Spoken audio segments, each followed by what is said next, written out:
Some times ہم life میں بہت زیادہ ڈپریس فیل کرتے ہیں. ہمیں ایسے لگتا ہے کہ جیسے ہم ڈوب رہے ہیں, ہمارا دل پریشان ہوتا ہے, ہمیں کچھ سمجھ نہیں آ رہا ہوتا کہ ہم نے مستقبل میں کیا کرنا ہے یا ہمارے ساتھ کیا ہوگا, سچویشن کیسے ٹھیک ہوگی. سم ٹائمس ہمارا سامنا اس طرح کی سچویشن سے ہوتا ہے کہ ہمیں لگتا ہے کہ اس سے نکلنا پاسبل نہیں ہے. اور اس پورے سینیریو میں جب ہم اپنا کمپیریزن دوسروں کے ساتھ کرنا سٹارٹ کرتے ہیں, جیسے ہم اپنا کمپیریزن اپنے کسی کولیگ سے کرتے ہیں یا اپنے کسی فرینڈ سے, کسی فیملی ممبر سے کرتے ہیں, تو ہم اور زیادہ ڈپریس فیل کرتے ہیں. اور نہیں تو سوشل میڈیا کے اوپر ہم اپنا کمپیریزن کسی سے سٹارٹ کر دیتے ہیں تو ہم اور زیادہ ڈپریشن فیل کرنا شروع کر دیتے ہیں.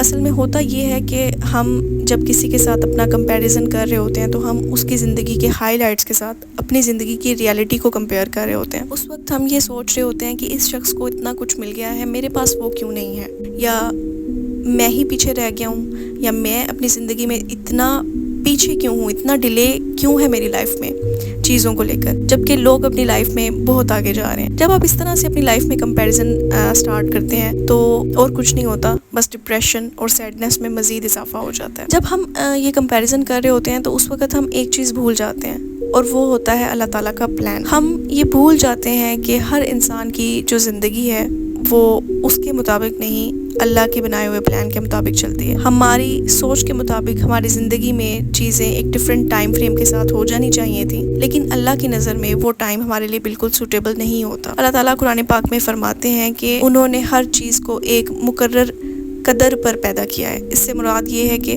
ہر چیز کا ایک پراپر ٹائم ہے, پراپر اندازہ ہے.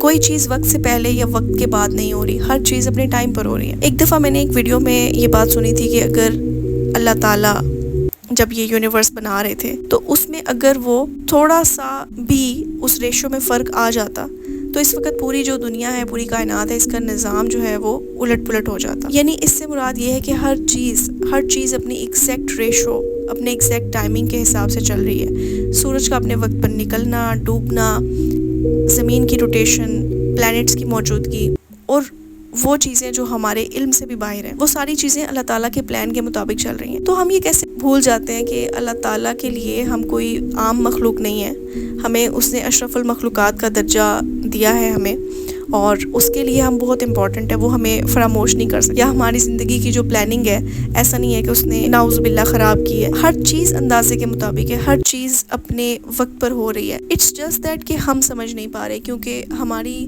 جو سمجھ ہے وہ بہت کم ہے اللہ تعالیٰ کے کمپیریزن میں. جس طرح سے وہ چیزوں کو سوچتا ہے, کرتا ہے, اور چیزیں ایک سنکرونائزڈ وے میں چلتی ہیں, وہ ہم نہیں سوچ سکتے. اب جیسے مثال کے طور پہ آپ یہ دیکھیں کہ آپ کی لائف صرف آپ کی لائف نہیں ہوتی نا, آپ کی لائف بہت ساری دوسری لائفز کے ساتھ اوور لیپ کر رہی ہوتی ہے.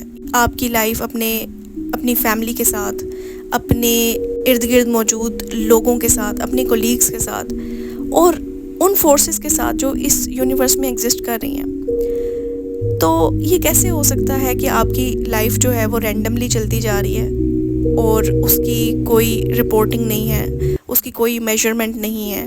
ایسا ہرگز نہیں ہے. اللہ تعالیٰ کے میزان میں, اللہ تعالیٰ کی کیلکولیشنز میں ہر چیز اپنے مقرر وقت پر ہوگی. اس کی ریزن یہ ہے کہ جس اینگل سے ہم چیزوں کو سوچتے ہیں, ہمارا اینگل بہت چھوٹا ہوتا ہے. ہم چیزوں کو وائڈ اینگل سے نہیں سمجھتے اور اپنی ناقص سی عقل کے ساتھ جو ہے وہ خود ہی اندازے لگانے بیٹھ جاتے ہیں. اور جب ہم چیزوں کو بہت نیرو اینگل سے دیکھ رہے ہوتے ہیں تو اس وقت کیا ہوتا ہے, ہم اللہ تعالیٰ کے پلان کو سمجھ نہیں پاتے, کیونکہ ہم سمجھ سکتے بھی نہیں, کیونکہ ہماری جو عقل ہے وہ اتنی براڈ نہیں ہے, ہمیں اتنی زیادہ سمجھ ہے ہی نہیں. تو ہمیں صرف کرنا یہ چاہیے کہ اللہ تعالیٰ پہ ٹرسٹ کرنا چاہیے. جو چیزیں آپ کے لیے اللہ نے بنائی ہیں وہ آپ کو آپ کے مقررہ وقت پر مل کر رہیں گی, اور اسے کوئی بھی نہیں روک سکتا. صرف جس سچویشن میں ہے اس میں اللہ کا شکر ادا کریں.